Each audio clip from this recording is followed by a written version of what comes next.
Kim Chiu, kinahumalingan ng mga Taiwanese boylet.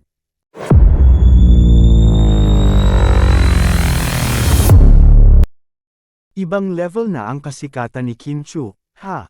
Imagine, nag-appear lang siya sa Contentasia Awards 2024 sa Taiwan, lalong dumami ang mga fanny niya, ha?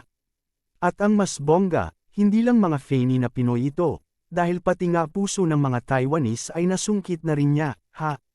At syempre, mga boylet sila, na manghang-mangha rin sa kagandahan ni Kimi. Anyway, makikita nga sa social media ang video na kung saan ay nasa lobby na siya ng hotel, bitbit ang mga malite niya, nang hayon nga. May mga Taiwanese boys na lumapit at nakiusap na makapagpa-photo sa kanya. At syempre, magiliw naman silang pinagbigyan ni Kim. Maririnig nga ang tanong ng may hawak ng kamera sa mga boylet na nagpa-picture kay Kim. Why did you know her? Tanong ng girl sa mga boylet. Yesterday, sagot ng mga boylet, na ang tinutukoy nga ay ang event ng Contentasia Awards. Kabog, di ba? Pero syempre, bukod sa kanila ay nasungkit din ni Kim ang puso ni George Chien, isang entrepreneur, co-founder, CEO. President ng KG Global Media Asia.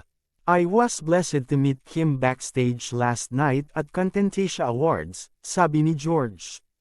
At nasabi nga niya na si Kim daw ay even more stunning in person.